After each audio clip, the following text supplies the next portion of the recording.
Why the Book of Solomon was excluded from the Bible.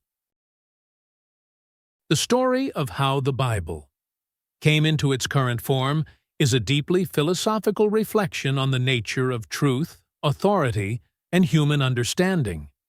The process of canonization, the intricate determination of which texts would be considered divinely inspired, was anything but a simple exercise in spiritual discernment. It involved profound debates, political maneuvering, and the interplay of theology with the complex structures of power.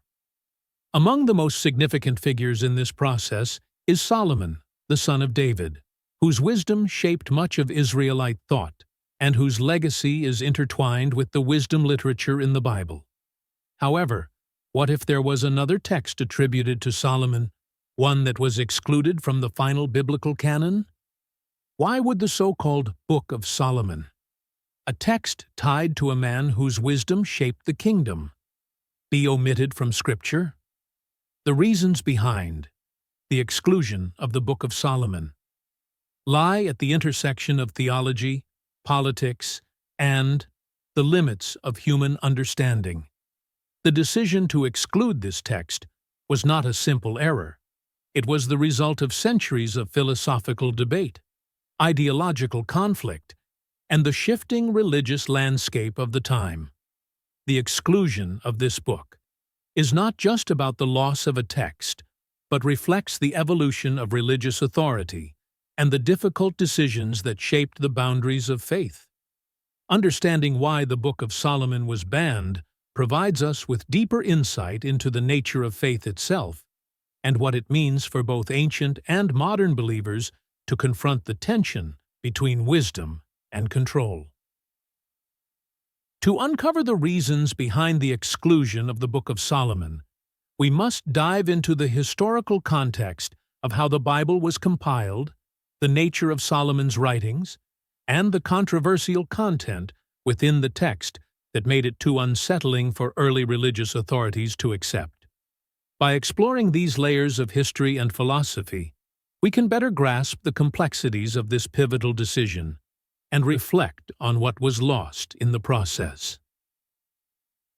If you found this exploration thought-provoking, don't forget to subscribe to the channel for more deep dives into ancient mysteries and biblical controversies.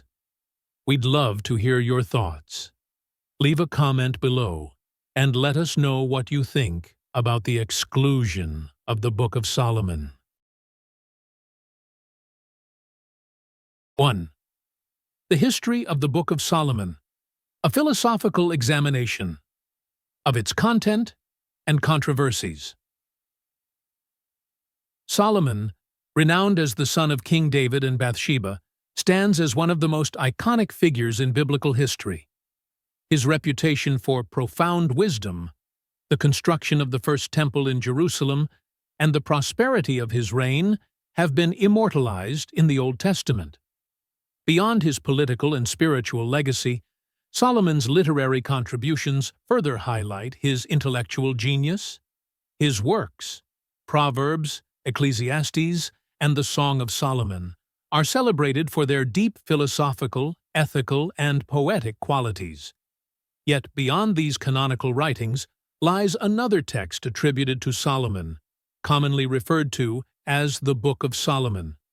This enigmatic work, distinct from the Song of Solomon, has been the subject of much scholarly debate due to its mysterious and controversial nature.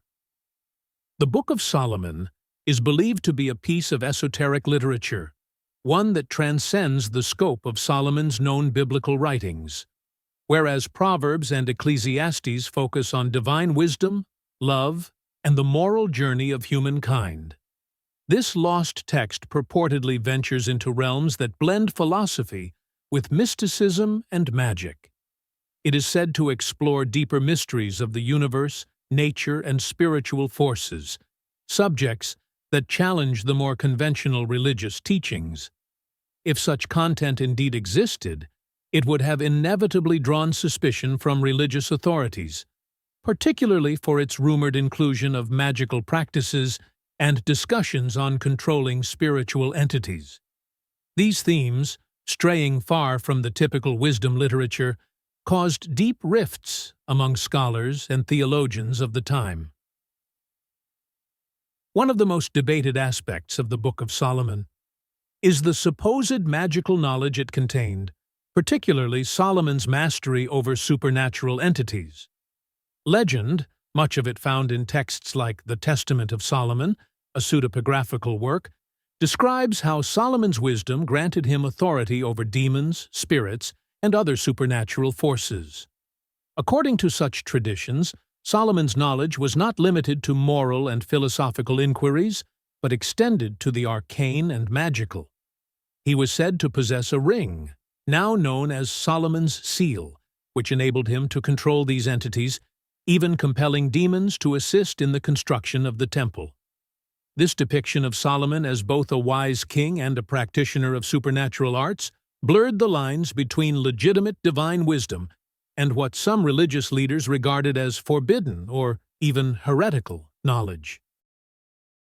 The possible contents of the Book of Solomon, if they indeed included magical practices, would have raised theological alarms for several reasons. First, Solomon's relationships with foreign nations, particularly his marriages to women from surrounding kingdoms, exposed him to a wide array of pagan customs and beliefs. The Bible explicitly recounts how these influences led Solomon to stray from God, as he erected altars to foreign deities like Ashtoreth and Chemosh. His actions were perceived as a direct violation of the covenant with God, and this transgression tarnished Solomon's legacy. The inclusion of foreign mystical elements in the Book of Solomon would have been a further cause for concern, not only because it hinted at Solomon's spiritual decline, but also because it incorporated elements seen as threatening to Jewish and Christian orthodoxy. Moreover, the philosophical implications of Solomon's alleged dabbling in magic posed a significant challenge to early Christianity's efforts to establish a cohesive doctrine.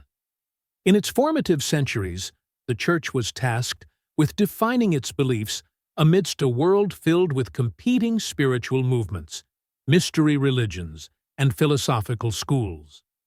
The inclusion of a text like the Book of Solomon, with its apparent focus on mystical knowledge, could have complicated these efforts. It presented the image of a revered biblical figure engaging in what the Church would regard as dangerous practices, sorcery, demonology, and occultism, all of which ran counter to the Christian vision of piety and faith. Even if Solomon's wisdom was divinely sanctioned, the idea that he had used it for magical purposes would have been too controversial for the early Church to accept. Thus, the Book of Solomon was likely excluded from the biblical canon due to its potentially subversive nature. Early Christian leaders were deeply concerned about the allure of mystical knowledge, particularly as it related to the growing popularity of Gnostic ideas, which emphasized secret wisdom, gnosis, as the key to spiritual enlightenment. Gnosticism, with its focus on esoteric knowledge as a pathway to salvation, directly threatened the Church's authority and interpretation of divine revelation. Any text that echoed these themes, such as the rumored content of the Book of Solomon, would have been met with suspicion and hostility. The Church's leadership, seeking to consolidate its control over religious teachings, could not allow a book that delved into magical or forbidden knowledge to undermine the faith. In the broader context of philosophical thought, the exclusion of the Book of Solomon mirrors the tension between open inquiry and doctrinal boundaries.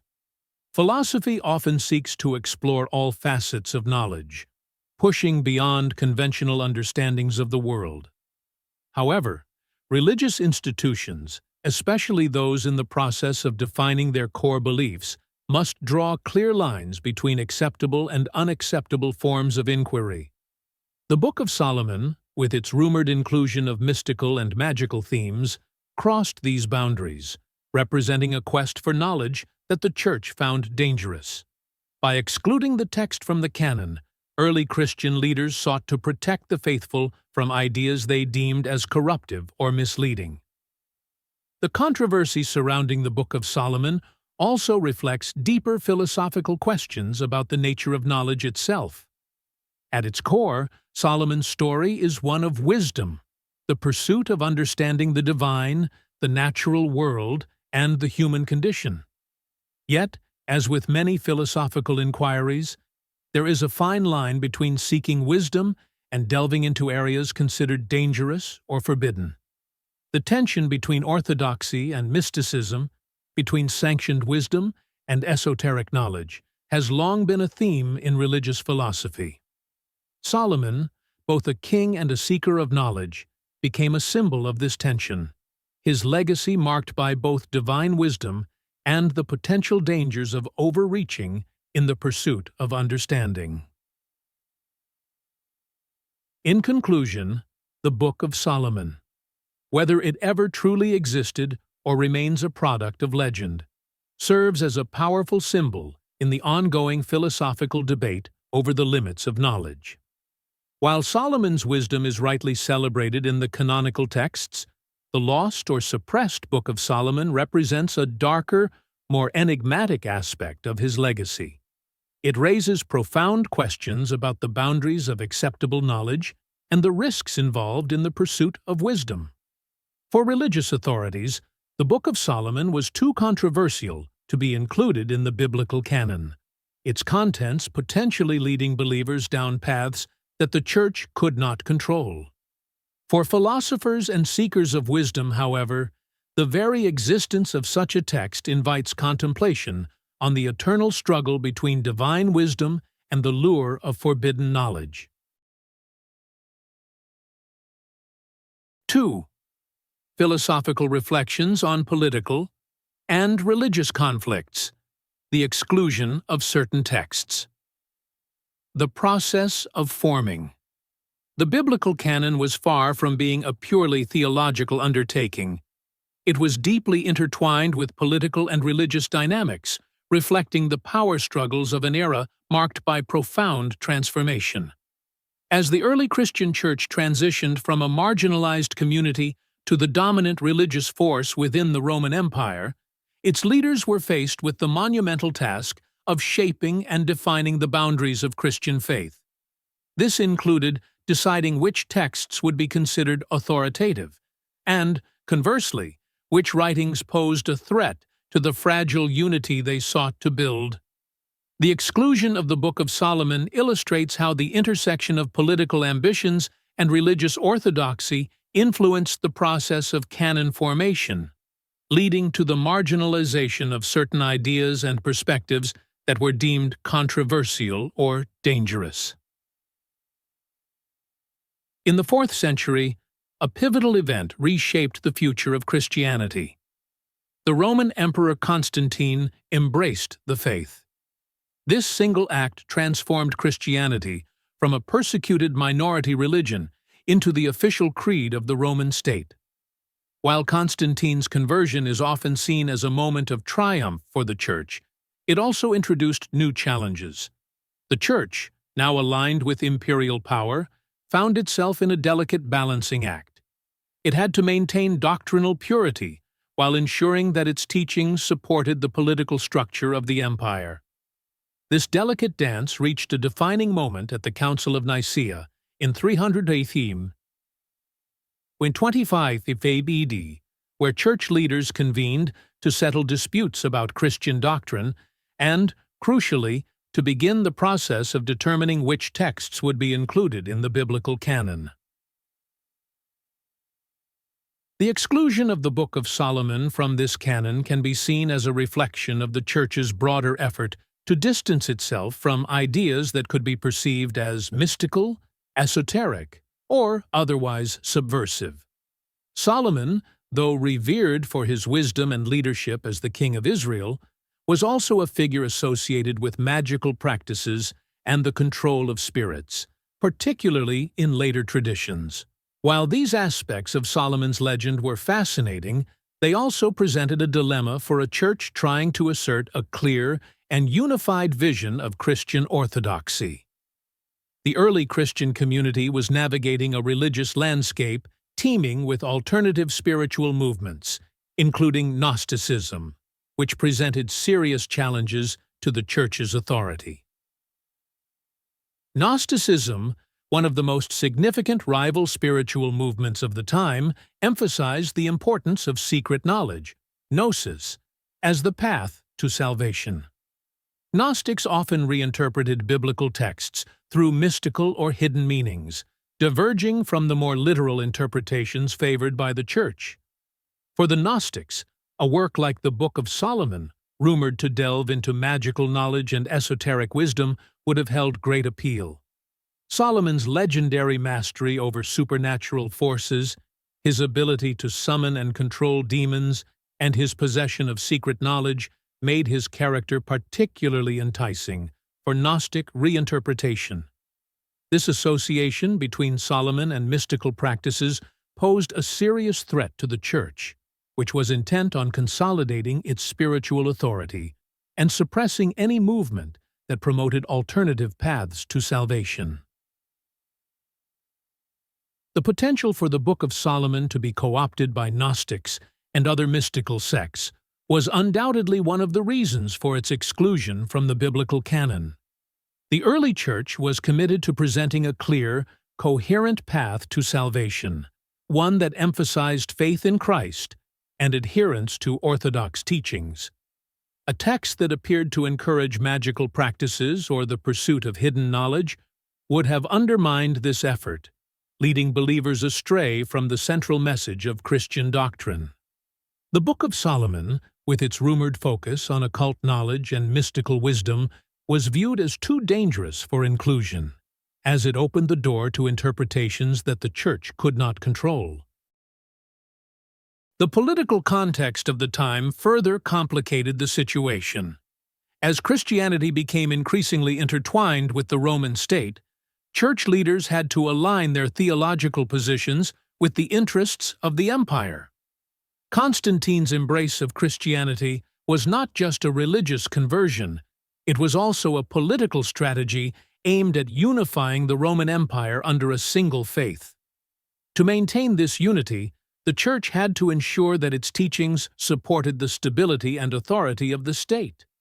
Any text that promoted alternative spiritual practices or questioned the authority of the Church, and, by extension, the Roman state, was seen as a potential threat.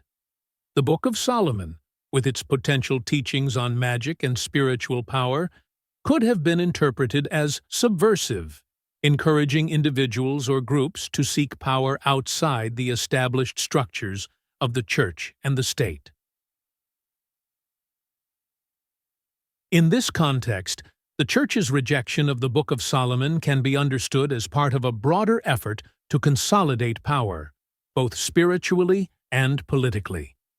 The early Christian leaders were keenly aware of the dangers posed by mystical traditions, especially those that blurred the lines between divine wisdom and forbidden knowledge. They sought to establish a clear boundary between acceptable religious practice, centered on faith in God and adherence to church doctrine, and practices that ventured into the realm of magic, sorcery, or the occult. Solomon's reputation as a master of supernatural forces, even if portrayed as divinely sanctioned, was too problematic to be included in the canon of Scripture. Moreover, the Church's decision to exclude certain texts, including the Book of Solomon, can be seen as a response to the turbulent political environment of the time. Even as Christianity gained official status, the Roman Empire remained a politically unstable place, with various factions vying for power. A text that delved into spiritual practices outside the Church's control, particularly those involving magic or secret knowledge, could have been used to justify dissent or rebellion. The Church, in its effort to maintain both spiritual and political authority, could not afford to include a text that might inspire challenges to its dominance. By excluding the Book of Solomon, the Church reinforced its position as the ultimate authority on spiritual matters, while also aligning itself more closely with the political power of the Roman state. The exclusion of the Book of Solomon reflects a larger philosophical question about the nature of knowledge and the boundaries of legitimate inquiry. Throughout history, religious institutions have often been tasked with defining the limits of acceptable knowledge, particularly when it comes to questions of the divine and the supernatural. In the case of Solomon, a figure renowned for his wisdom, the tension between legitimate inquiry and the pursuit of forbidden knowledge is especially pronounced. Solomon's wisdom, celebrated in the canonical texts, becomes more ambiguous when viewed through the lens of his associations with magic and the occult. The Book of Solomon, whether it truly existed or not, symbolizes this tension, illustrating the fine line between seeking wisdom and straying into dangerous, forbidden territory. In conclusion, the exclusion of the Book of Solomon from the biblical canon was not merely a theological decision. It was deeply shaped by the political and religious conflicts of the time. As the early Christian Church sought to establish its authority and define its orthodoxy, it faced the dual challenge of suppressing rival spiritual movements and aligning itself with the power structures of the Roman Empire. The Book of Solomon, with its rumored focus on mystical practices and esoteric knowledge, posed a threat to both of these goals. By excluding the text, the Church reinforced its control over spiritual matters and distanced itself from any practices that could be interpreted as subversive. Ultimately, the Book of Solomon serves as a reminder of the complex interplay between knowledge, power, and religious authority, a tension that has shaped religious history for centuries. 3. Philosophical reflection on the impact of exclusion. What we lost by banning. The Book of Solomon. The decision to exclude the Book of Solomon from the biblical canon represents more than just the removal of a potentially controversial text. It signifies the loss of a richer, more nuanced understanding of one of the most complex and revered figures in Israel's history. Solomon, a king whose wisdom is lauded in the canonical scriptures, is often portrayed as the epitome of divine insight, a ruler who led his kingdom into an era of peace and prosperity. Yet, by rejecting the Book of Solomon, we lost the opportunity to explore deeper dimensions of his character, dimensions that may have revealed his moral struggles, his darker inclinations, and the temptations that come with wielding immense power and knowledge. The portrayal of Solomon in the accepted biblical canon offers a fascinating but incomplete picture. In texts such as Proverbs, Ecclesiastes, and the Song of Solomon, we encounter a man grappling with profound existential questions about life, love, and faith, but also a ruler who allowed foreign alliances and indulgences to pull him away from his commitment to God. The Book of Solomon, a text shrouded in mystery and controversy, was rumored to provide a more intimate exploration of his insatiable quest for wisdom. It may have delved into his intellectual curiosity about the forbidden, his engagement with mystical knowledge, and his moral descent as he navigated the precarious line between divine wisdom and reckless ambition.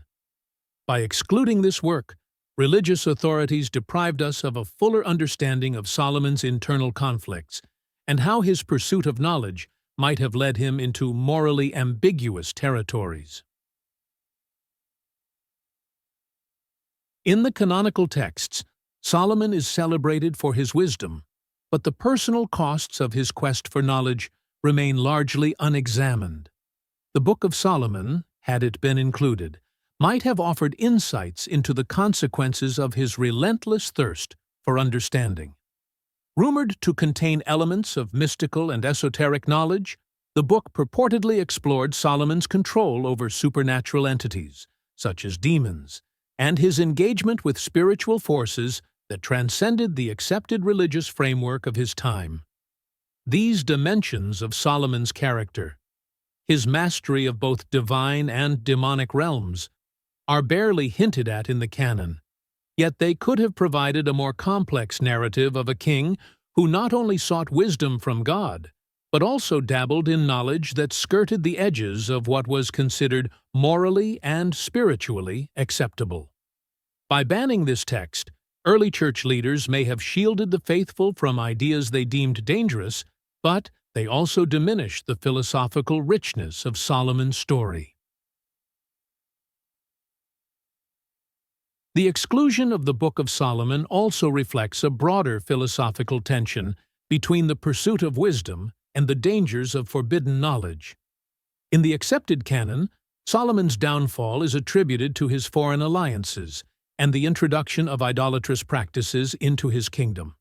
However, the Book of Solomon was rumored to go deeper, offering a more introspective view of a ruler whose intellectual and spiritual curiosity may have led him to challenge conventional wisdom.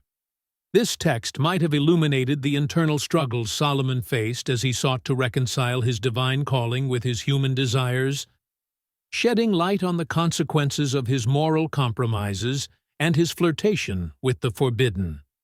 In losing this text, we also lost the opportunity to engage with a more profound philosophical exploration of the limits of wisdom and the ethical dilemmas that arise when one seeks knowledge that lies beyond the bounds of orthodoxy.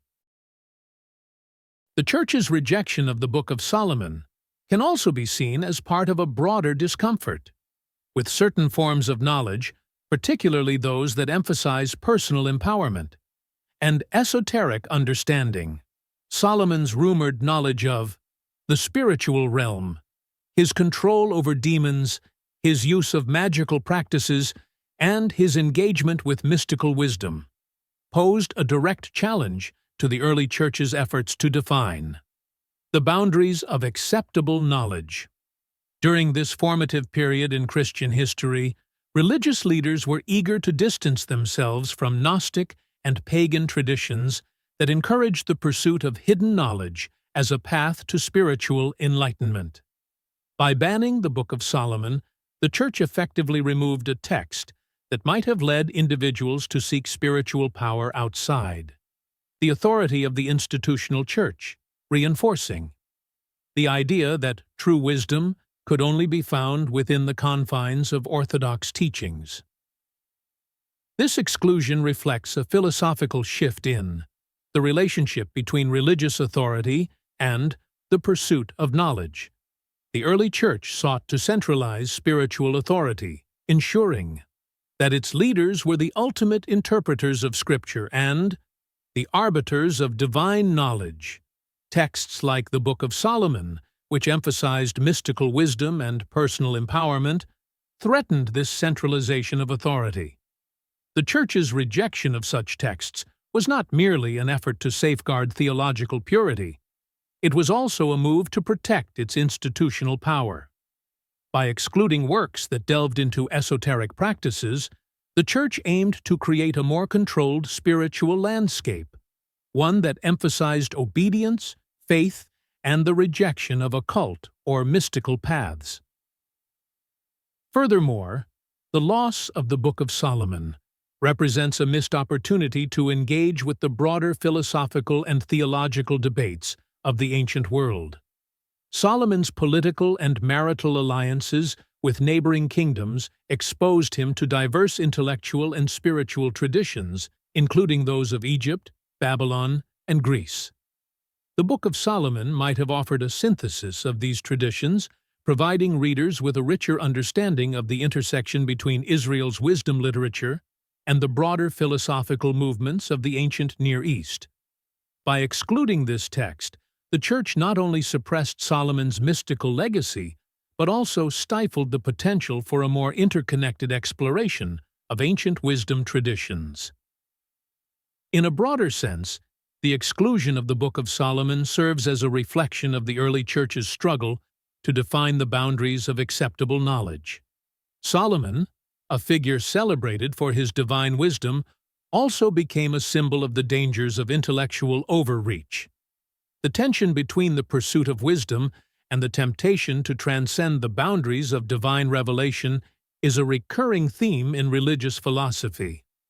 By banning the Book of Solomon, the Church sought to preserve a clear distinction between wisdom that aligns with divine will and knowledge that leads to spiritual ruin.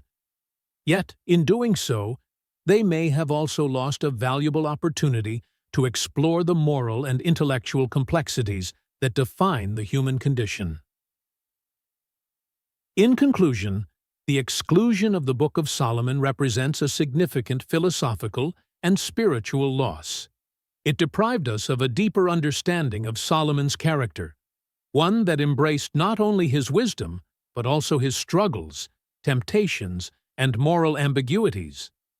It also stifled broader philosophical inquiries into the nature of wisdom, the dangers of forbidden knowledge, and the relationship between divine authority and personal empowerment.